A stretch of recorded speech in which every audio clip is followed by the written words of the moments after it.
Good evening, everyone, and welcome to the Brian Crombie Radio Hour. We've got Tim Welsh with us tonight. He's an author. He was raised in Ottawa. He attended Queen's University and Carleton University. He graduated with a master's in English literature. Since then, he's lived in New York City and in Mexico. He's played bass in a punk rock band, and he's managed a art gallery, a failing art gallery, but an art gallery nevertheless. He lives in Toronto with his wife and two children, and he wants to talk tonight about his first novel, Ley Lines, which is about the Klondike Gold Rush. It begins in a mythical boomtown, and it's got a story about a luckless prospector, an unusual job offer, a local con artist, an unconquered top of nearby mountain, etc., etc. Tim Welsh, welcome to the show. Yeah, thanks for having me, Brian. I'm excited to be cutting it up with the morning zoo crew. So tell me, what motivated you to write a book about the Klondike Gold Rush? Um, yeah, I'm really interested in little corners of our kind of history, the stories we tell ourselves about ourselves as Canadians.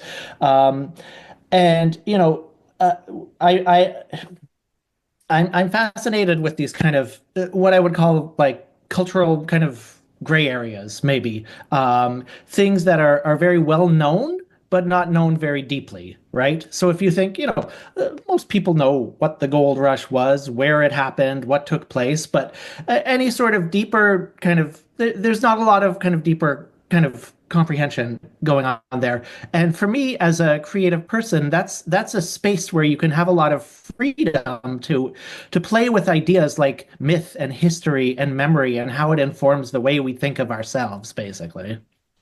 So you've described this book as a psychedelic odyssey, and it flips the frontier narrative on its ear and heralds the arrival of an exciting new voice in Canadian fiction. And further, it's about characters that come to grips with a world that has suddenly and unpredictably upturned as they attempt to carve out a place for themselves.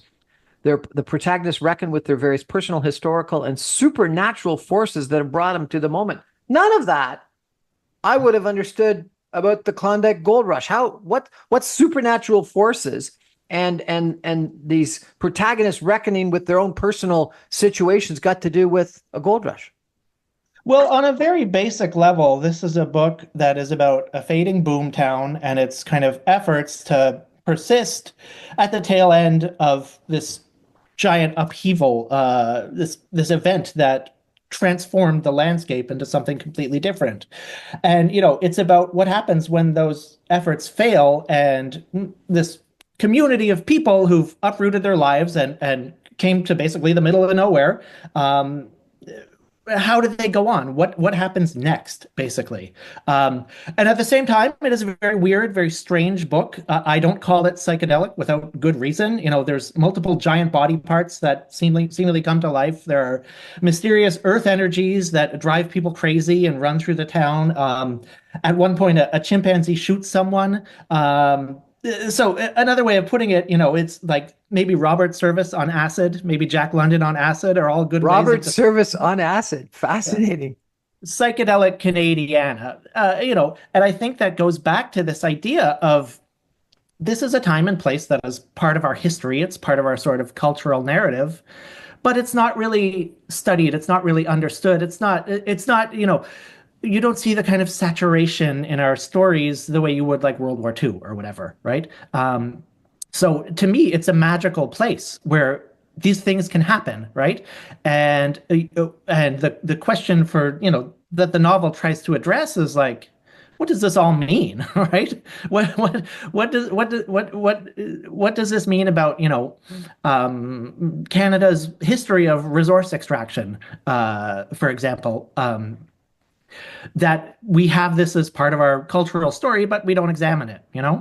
That being said, the book is also very funny. There are lots of jokes. Um, and, I think people will enjoy it, even if they don't kind of dig into the deeper reading or the deeper themes around it. Okay, well, let's talk about funny to start with. It's been described as there's silly, surreal elements, wordplay, general absurdity.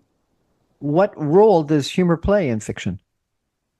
Yeah, great question. I mean, I like books that have jokes in them. I think that, humor is a part of life.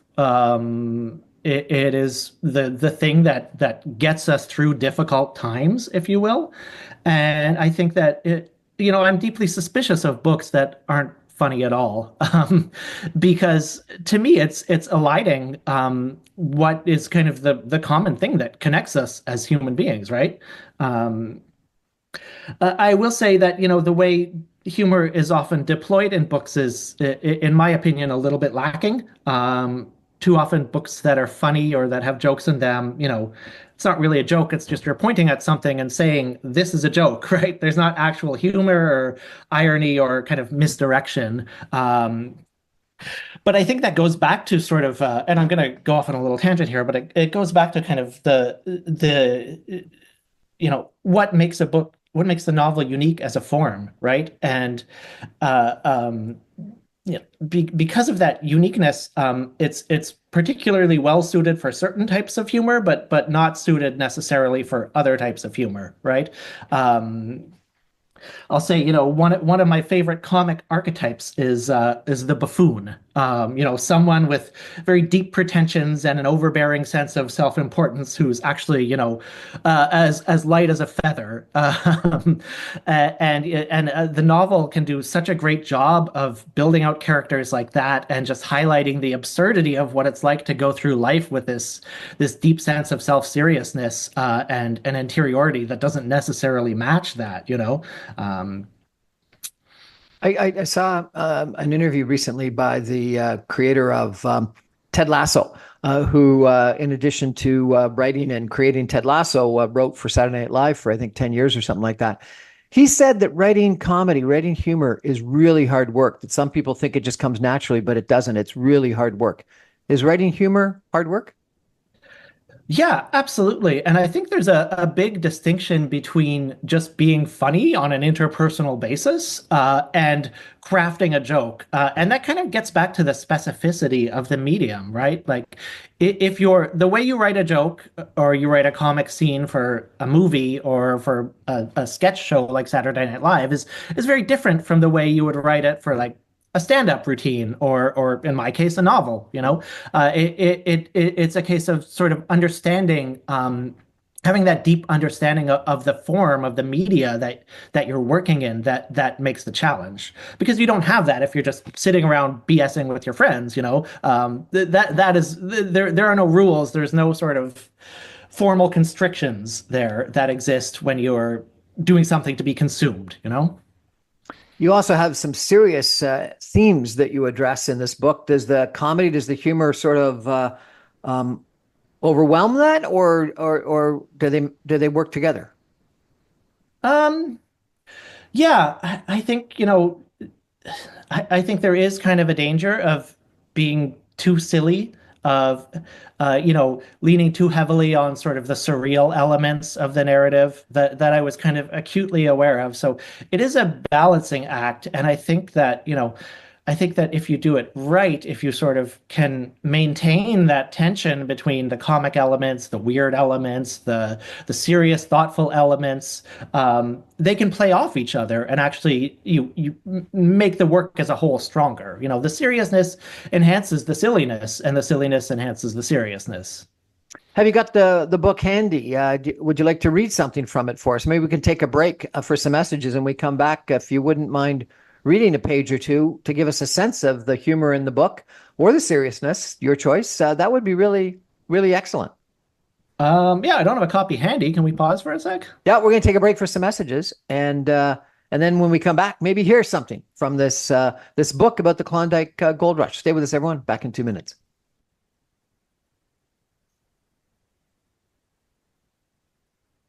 Welcome back, everyone, to the Brian Crombie Radio Hour. I've got a really interesting gentleman, a new author, Tim Welsh, to introduce you tonight. He's publishing just this week a book about the Klondike Gold Rush called Ley Lines, and it begins in the mythical boomtown of Sawdust City, Yukon Territory, and it's about a luckless prospector who's accepted an unusual job offer to accompany a local con artist to the unconquered top of a nearby mountain. And there he finds briefly upends the town's fading fortunes, attracting a crowd of gawkers and acolytes, while inadvertently setting in motion a series of events that brings about the town's ruin. It's been described as a widely inventive psychedelic odyssey, which flips the frontier narrative on its ear and heralds the arrival of an exciting new voice in Canadian fiction. Tim Welsh, tell us, if you could, a little bit about, read if maybe you could, a little bit from the book about Ley Lines. Yeah, absolutely. I'll just jump in here to the opening chapter, if that's all right. Fantastic. One quiet day in late April, Sasha Gumtooth was wiping clean a cloudy whiskey glass behind the rail of the Dog Dick Inn. She didn't usually tend bar, but sometimes when things were slow, she'd pick up a shift just to razz the few miners that were still hanging around. Sitting across from her that afternoon was Steve Ladle, the town's oldest loser, the earliest sourdough to arrive too late. A southerner of middle age, Ladle was back in Sawdust City, empty-pocketed, fresh off a fruitless week at his claim, sipping from a small bottle of 40 Rod whiskey and feeling sorry for himself. Sash, you remember the Carmack's cannibal? Used to wave around that big Bowie knife and eat raw moose meat? He was one of the good ones, Sasha said, nodding. What about, you ever meet Buckskin Jimmy? Fella out of Circle City, always bringing those old newspapers around? Whatever became of that one? She wiped a rag across the bar, nudging his elbow out of the way. Cholera, I believe is what it was, that bad patch of it that ran through here last fall. Killed him? Nope, but spooked him enough to send him back for home. Ladle might have carried on like this well into the night, and perhaps he should have. But before he could, he was interrupted by the sudden appearance of none other than Lyle Bone, the gap-toothed bunco man, come to him with a proposition that would upend the town's fading fortune for an improbable summer. Nope, Ladle said, shaking his head. You'll not rope me up in your schemes today, Bone. Ignoring him, Bone took off his hat, placed it on the bar delicately, and patted down his brow with a pale handkerchief. Mount Magda, Bone announced, a little louder than he'd intended. For all the digging and sawing you sourdoughs have done here, it's untouched territory. I'm looking for a hardy man, someone who knows his way around a shovel and a sluice, who's crazy enough to accompany me to the top. Now I'm going to stop you right there, Sasha said. Remember what happened to those surveyors from the Royal Institution? Government ineptitude, Bone said, waving her objection away. My grub stakers have a whole route planned out. Grub stakers, Ladle said. That got his attention. Say, who's bankrolling this operation, Bone? Bone paused to consider how much he should let Ladle in on. All I know is it's that crazy Professor Zong put the word out. Whose payroll he's on these days, I can't say. But why ask too many questions? It's $200 each if we make the summit. Ladle sighed, kicking over a stool for him. So, tell me about this Magda. I'll leave it there. So they go on the summit and they get to the top of the mountain and it changes everything? It does, yeah. I won't say too much. I feel like to say too much would be to spoil it, but we gotta get the book. Yeah, gotta get the book. Tim, you've got a master's in English literature. You were the bassist in a punk rock band. You've lived in New York City and in Mexico. You've run an art gallery. What motivated you to write a book? A fiction book about the Klondike, no less. Yeah. I mean, I've always been a writer. I was professionally, I was a copywriter for about a decade. And I've always been a creative person. You know, for a long time, I thought I would be a musician, and certainly playing in a band was part of that. Kind of came up against the reality of not being super talented as a musician, and I think it was kind of a natural gravitation towards fiction was something that I had spent a long time moving towards. But I did always kind of feel like writing a book it's a big thing. You need it's a lot of work on its own, and I think to do it right, you need a lot of life experience and emotional intelligence, and for a long time, I just thought that I just wasn't there yet, right? So funny story, about 6 years ago, I'm working in this art gallery, and we're having an opening, and this guy comes up to me, a playwright, whose name I can't remember, unfortunately, but he says, I'm telling him all this, talking about my creative projects and stuff, and he was like, at some point you just have to write the damn book. You just have to do it. You're not a teenager anymore. You have to just get in and do it. And that was kind of the kick in the pants I needed to actually start taking fiction seriously. Basically, that night I went home and started writing this book. And it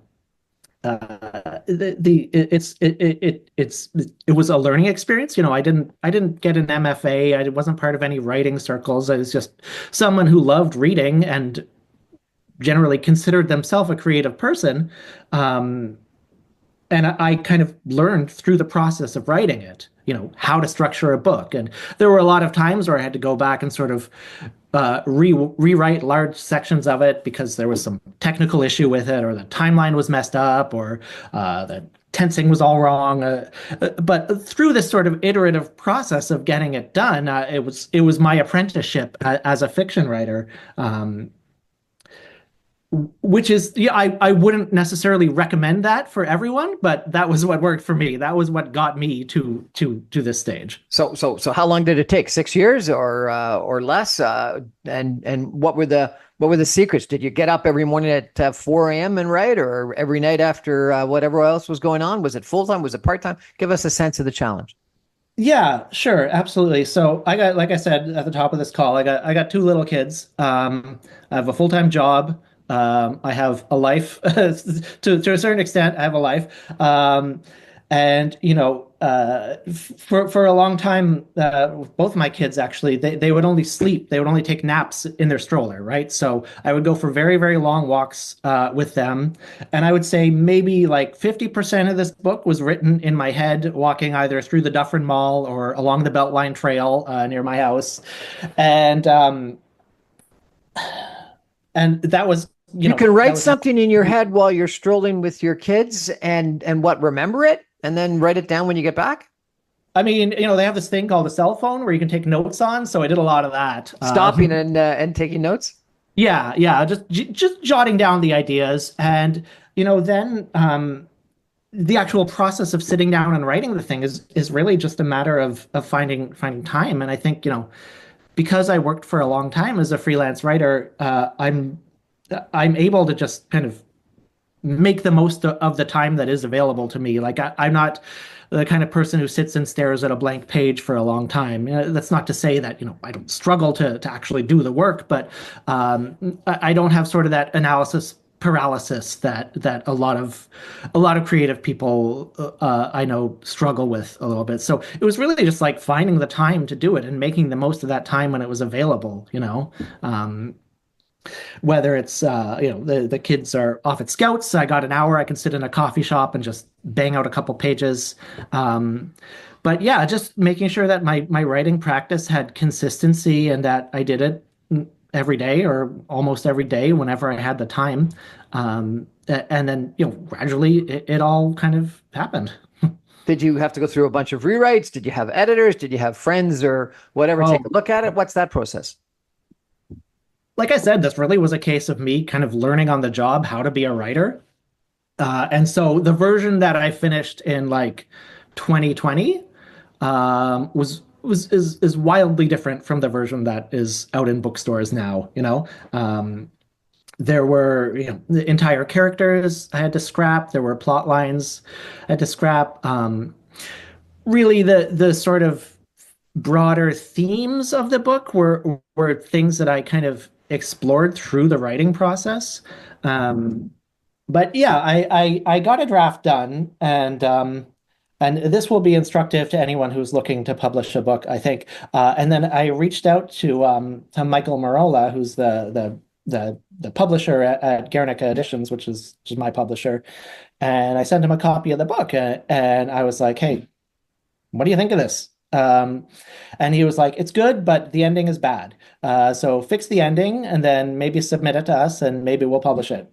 And so I did fix the ending and I submitted it and they accepted it. And the interest, every step in this process of writing a book, publishing a book, promoting a book is something that feels impossible until you actually do it. And then you can kind of look back and say, oh yeah, it was a very easy thing to do because I just did it, you know? Kind of like getting your driver's license for the first time when you're 16. Like, at least for me, you know, I'm not a very good driver. So I was like, I'm never going to do this. I'm never going to do this. I'll never be a person who drives every day. And, you know, eventually you do that. And then it becomes part of your life. And you're like, well, of course, it's actually a very easy thing to do.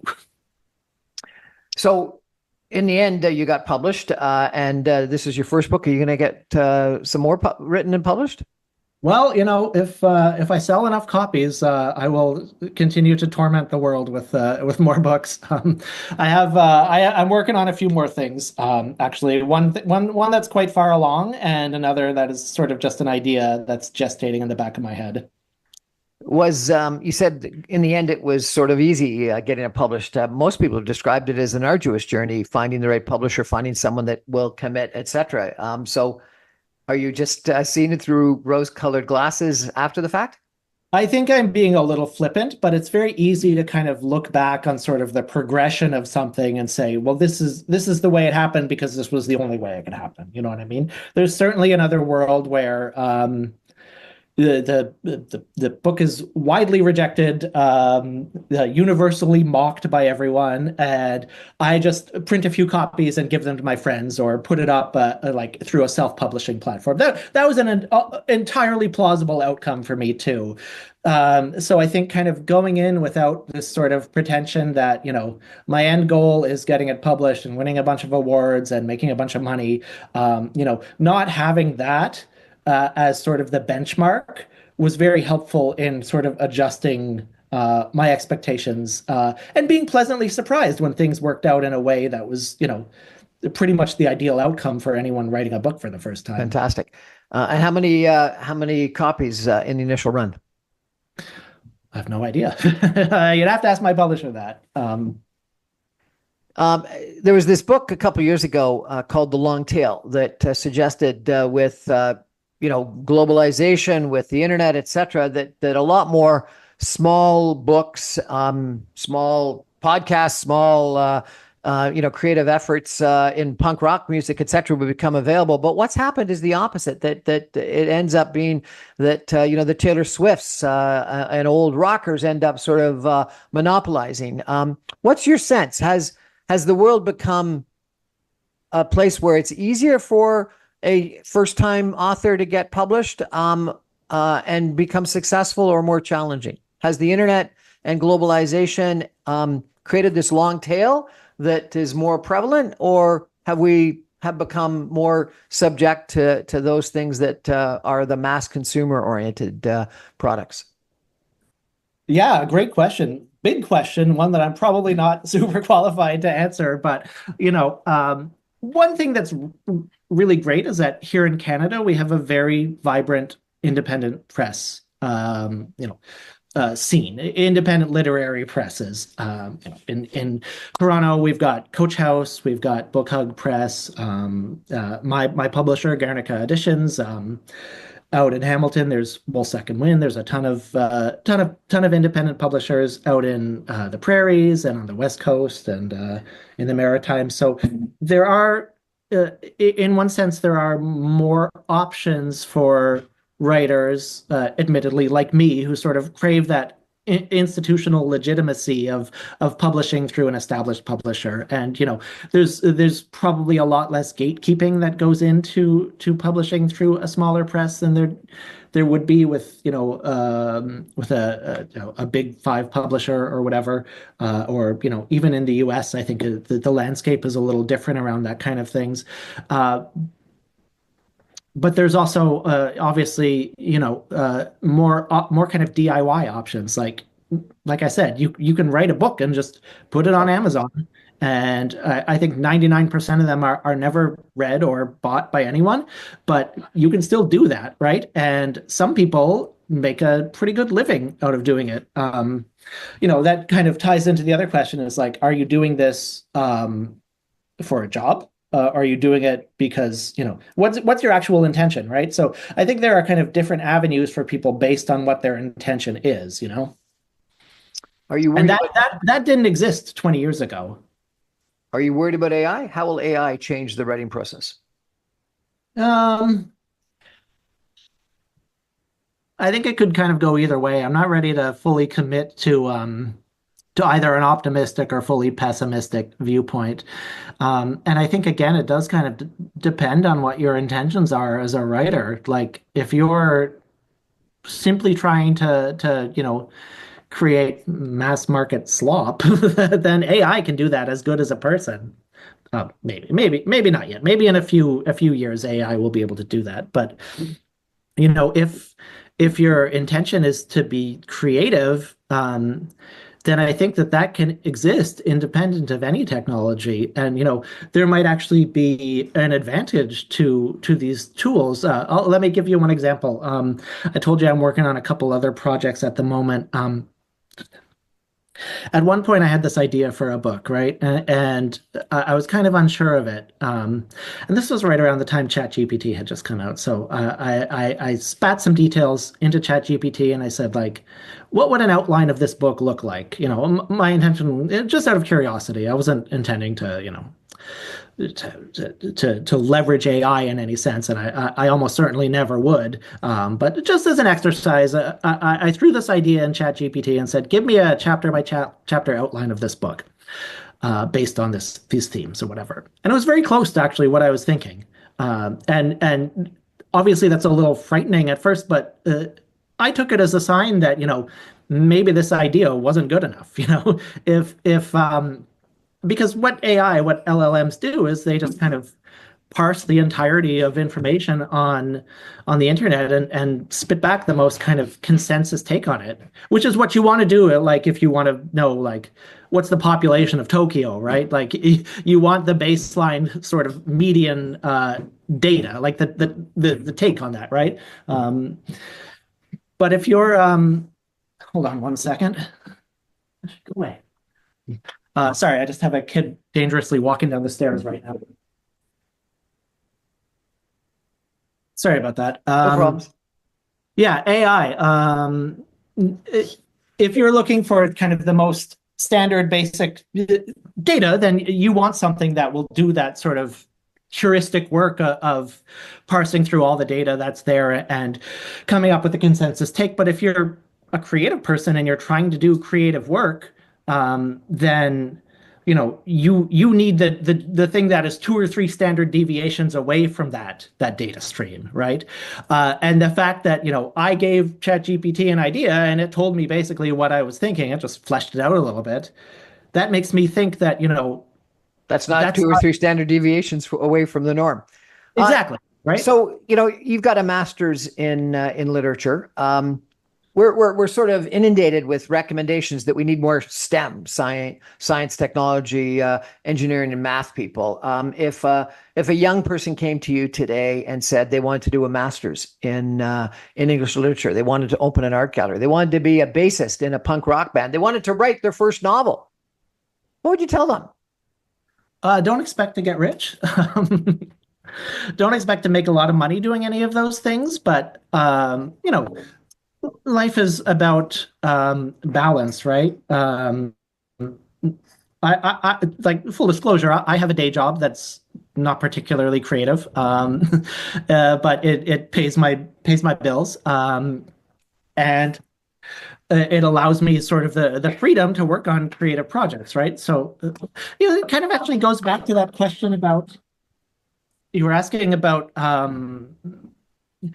the long tail, about these new sort of avenues for publishing and getting your work out there, right? Like because of that, writing a book doesn't necessarily have to be a full-time job. It doesn't have to be a full-time commitment. It's something you can do and get out there in addition to all the other things in life, right? And I would recommend that because I feel like if you throw yourself wholeheartedly into the creative process, if my life revolved around getting this book written, then I would go insane, right? And I could see how people drive themselves crazy with writer's block if writing is the only thing in your life. I don't remember what the question is, and I'm not sure if I answered it, but that's what I think. don't do it full time, I think, is the answer to the question. Tim, I really appreciate you joining us tonight. Remind us the name of the book and where we can find it. The book is Ley Lines. It is out May 1st from Guernica Editions, a really great independent publisher here in Toronto. You can find it on the Guernica Editions website. You can find it on Amazon and Indigo and all the other e-commerce sites. You may even be able to find it at your local independent bookstore. And if you don't find it, please request it, because that's really important for writers to get their work out there in brick and mortar stores.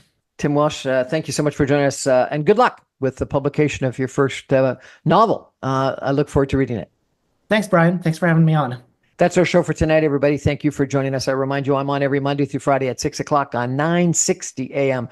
You can stream me online, even from the Klondike, at www.saga960am.ca. You know, I like this idea about the Klondike Gold Rush. It's one of those things that has always been, I think, in a lot of us in Canada, sort of this fascination of this time gone by. And I think a lot of us, probably in our English class, had to read a poem or two about it. And so I look forward to reading Tim's book. Sounds fascinating. Psychedelic. That's interesting.